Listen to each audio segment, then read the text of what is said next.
Halo, Assalamualaikum warahmatullahi wabarakatuh. Selamat sore, teman-teman.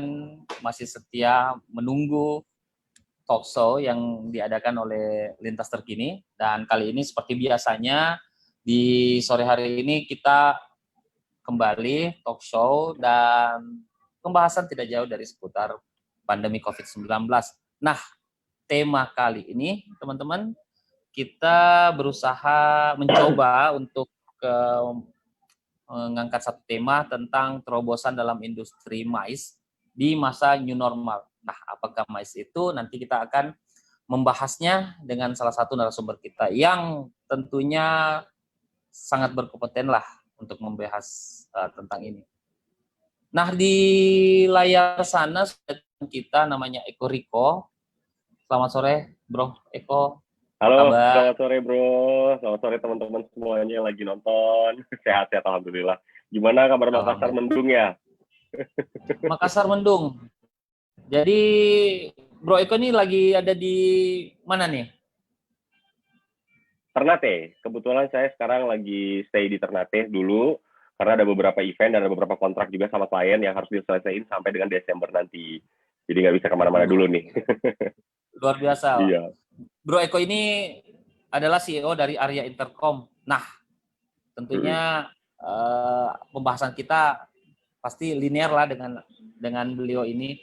Nah, saya mungkin langsung saja ke Bro Eko, bisa diperkenalkan diri seperti apa kegiatannya dan tentunya kegiatan-kegiatan sekarang itu seperti apa. Mais itu seperti apa sih sebenarnya?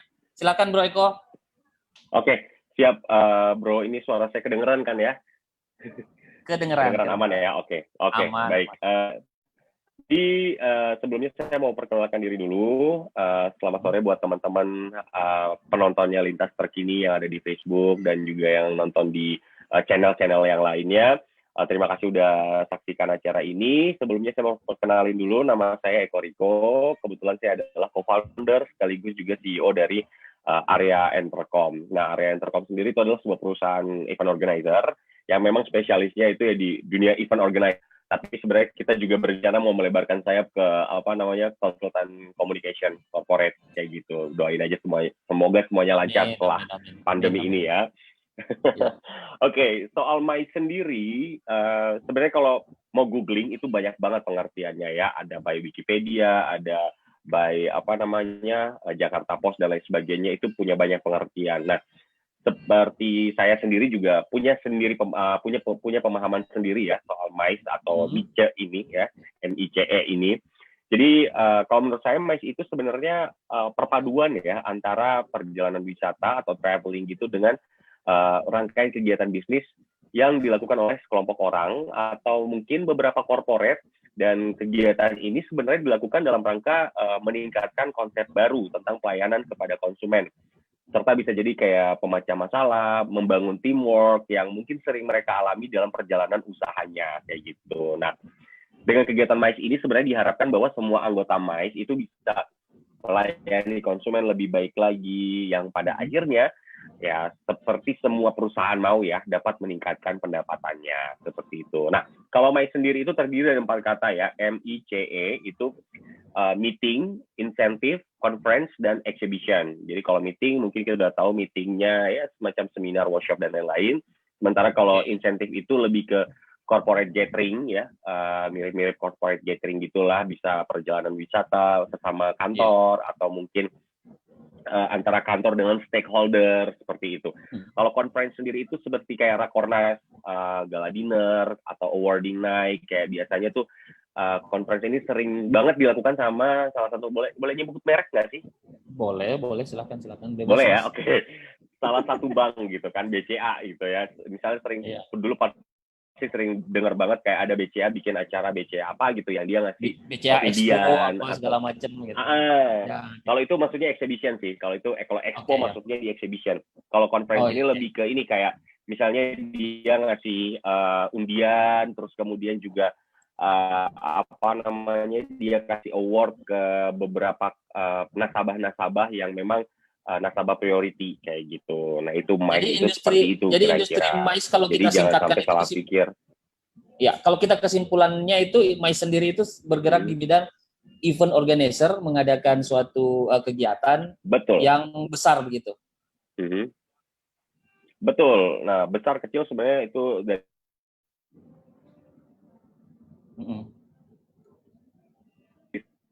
Iya.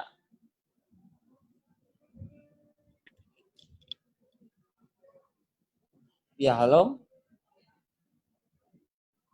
Kalau dengar suara saya, ya. Suara Ya, saya. ya. Oke. Ya, halo Bro Eko. Kalau untuk anak IO sih biasanya mikirnya dari besar. Ya, halo. Ya, kedengeran Mas. Halo. Udah kedengeran? Udah. Oke. Kedengeran. Jadi kita itu ngelihatnya kalau anak IO itu sendiri ngelihatnya besar kecilnya acara itu dari budget ya, kayak gitu. Jadi kalau budgetnya cuma sekian, berarti ini acaranya skalanya. Ya, betul.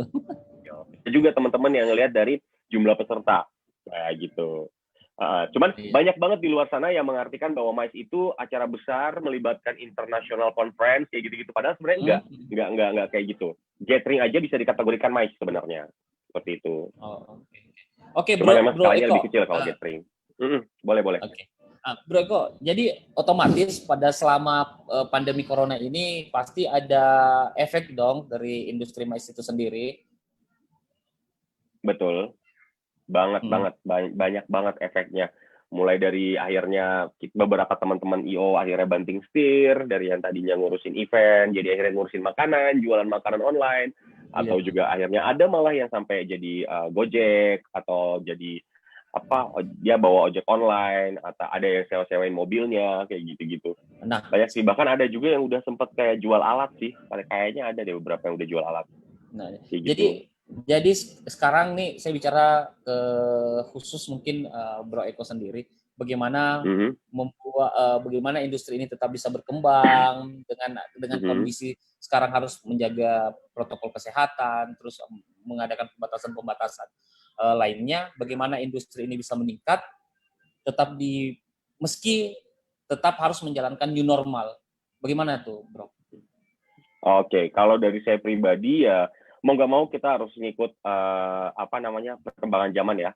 Sekarang udah era new normal, which is kita udah harus beralih mulai dari event offline, kita beralih seperti ini misalnya event offline kayak gitu, mulai melek teknologi lagi, mulai bisa manfaatin digital platform, terus juga sosial media kita manfaatin kayak gitu-gitu. Jadi walaupun acara yang akhirnya terbatasi oleh dengan konsep jaga jarak tadi yang nggak boleh lebih kan, setahu saya ada beberapa acara yang kayak nggak boleh lebih dari 30 orang kalau bikinnya di indoor kayak gitu-gitu. Nah, mau nggak mau kita akhirnya kita bagi kayak bagi skalanya, misalnya untuk jam sekian 30 orang, nanti jam sekiannya lagi 30 orang lagi kayak gitu-gitu.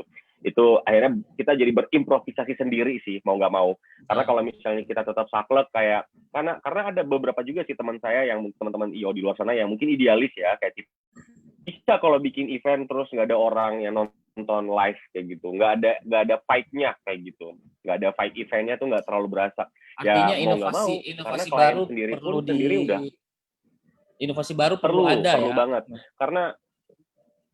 karena klien sendiri juga udah sadar soal itu. Klien-klien kayak brand-brand besar atau mungkin dari dinas dan pemerintah juga udah sadar soal itu. Nggak bisa lagi bikin event-event offline terus kayak gitu. Harus bikin event yang melibatkan digital platform. Jadi harus ada inovasi yang ya luar biasa lah. Nah, kalau saya pribadi sih sebenarnya kita mau tahu bagaimana dengan dukungan stakeholder, Mas. Dukungan stakeholder perizinan itu dia. Kalau stakeholder masalah perizinan ya rada-rada susah ya, apalagi kalau izin ke kepolisian ya, izin keramaian, rada-rada susah. Itu betul-betul kita harus yakinin dulu ini konsep acaranya gimana, bahkan kita harus ngebahas layout acaranya supaya mereka tahu oke, ini safety, layoutnya juga betul-betul menjamin bahwa akan ada jarak di antara pesertanya kayak gitu. Mulai terus juga standar protokol apa aja yang dijalankan itu juga kita jelasin benar-benar ke pihak akhirnya. Walaupun agak alot perdebatan ya, at the end keluarlah izin acara tersebut. Jadi tapi kan gampang sebenarnya. Tentunya ini kan lebih kepentingan bersama, mungkin usaha atau industri dari teman-teman sendiri tetap berjalan, mendapatkan income. Nah, di lain pihak klien juga bisa berjalan dengan bagus dengan menetapkan protokol kesehatan dan masing-masing bisa dengan kesehatan yang lebih bagus begitu. Nah, Betul, sekarang betul, betul, betul. kalau pihak dari MICE sendiri atau Bro Eko sendiri, bagaimana sih sebenarnya memberikan jaminan kesehatan kepada klien maksudnya dalam menyelenggarakan suatu event gitu. Oke, Apakah ada kalau pelibatan untuk dari jaminan orang-orang kesehatan, Satgas atau apa gitu?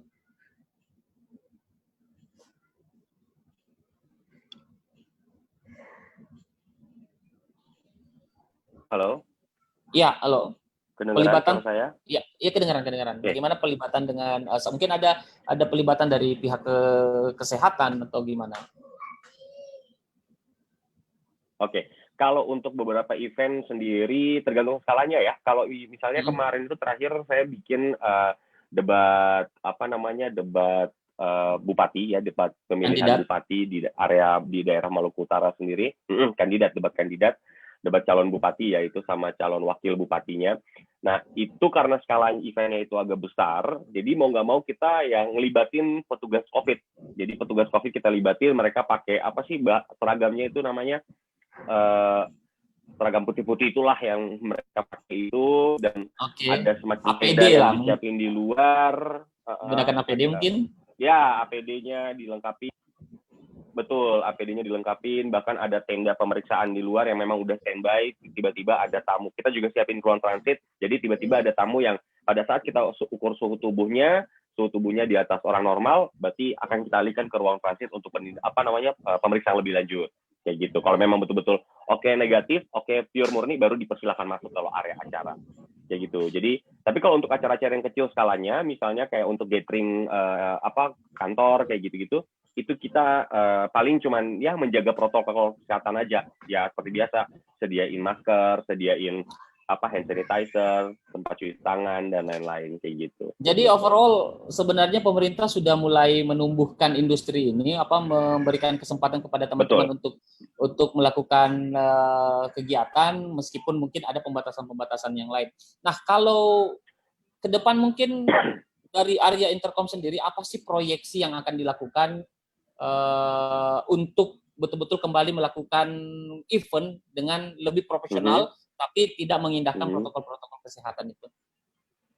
Ya, jadi semakin ke sini, ini semakin saya dan tim saya itu realize ya, sadar gitu ya, bahwa segalanya bisa terjadi, anything can be happen, either itu bencana alam ataupun non alam misalnya seperti pandemi saat ini yang pada akhirnya berdampak dengan bisnis MICE sendiri.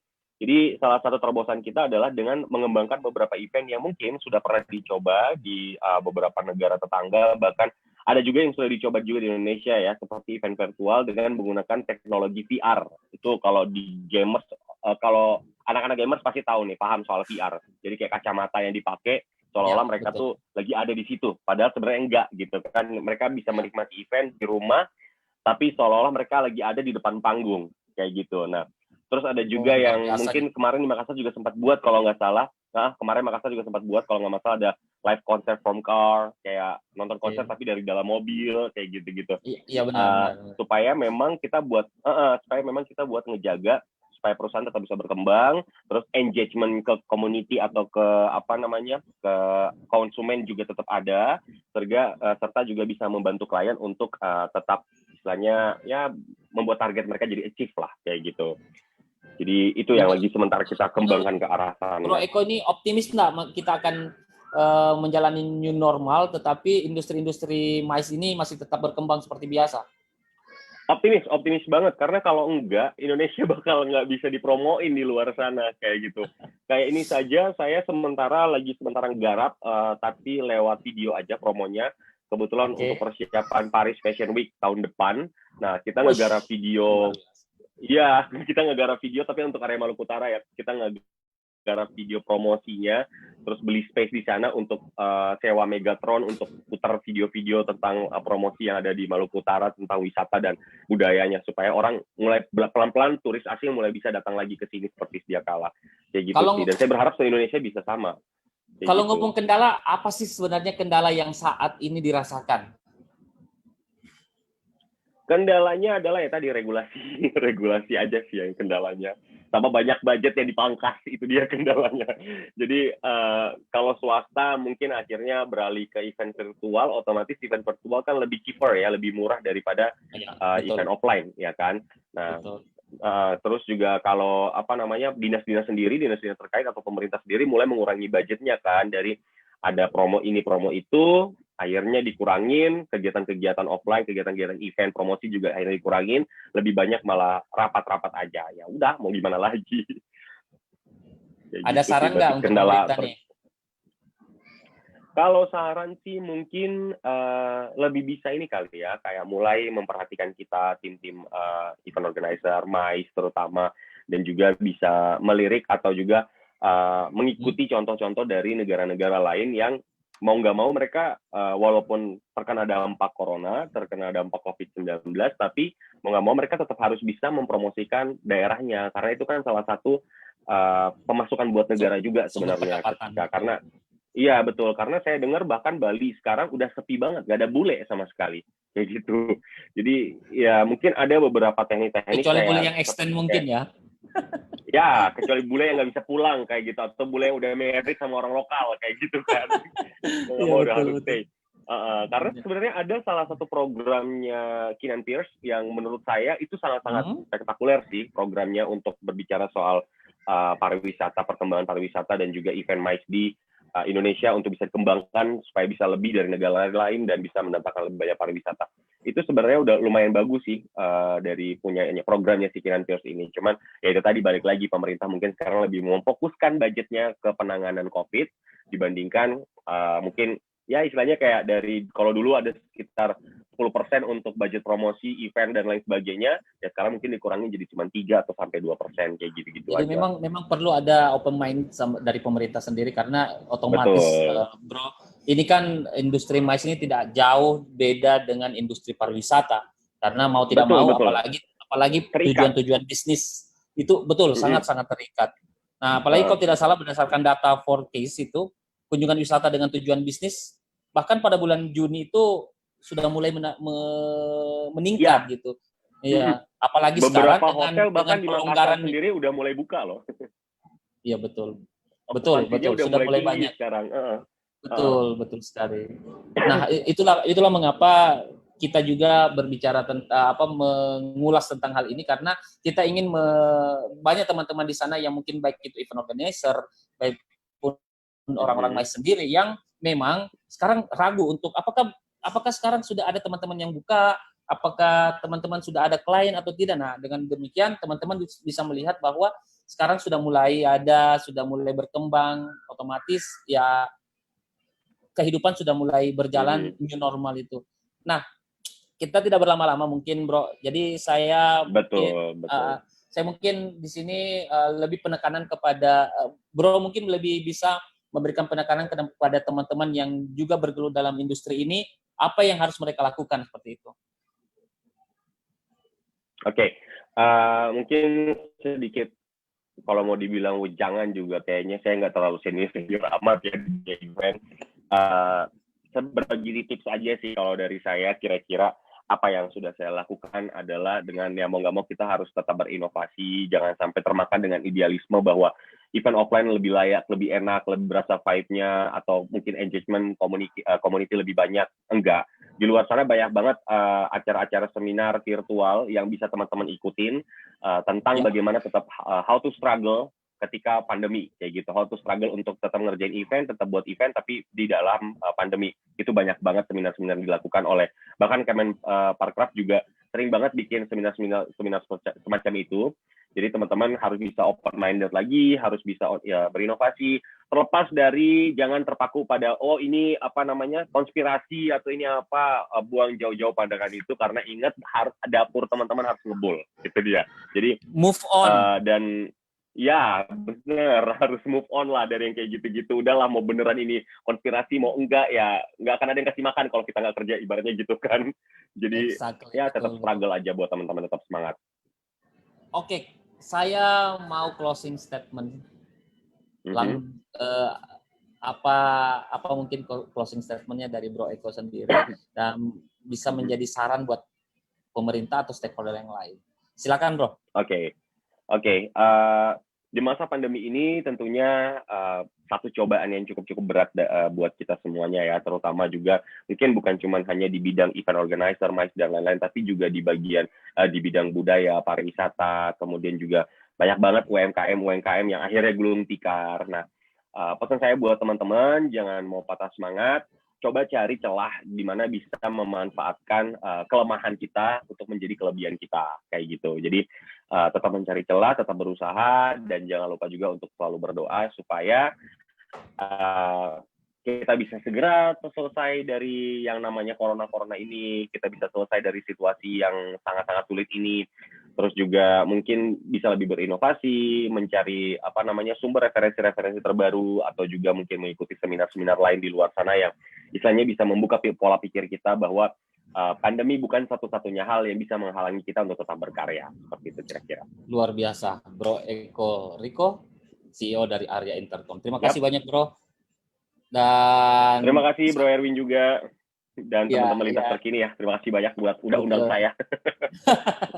Oke, teman-teman dan pemirsa dari live streaming Lintas Terkini. Terima kasih untuk kalian yang sudah bergabung dan kita akan ketemu di talkshow berikutnya. Sampai jumpa, selamat sore. Assalamualaikum warahmatullahi wabarakatuh. Makasih.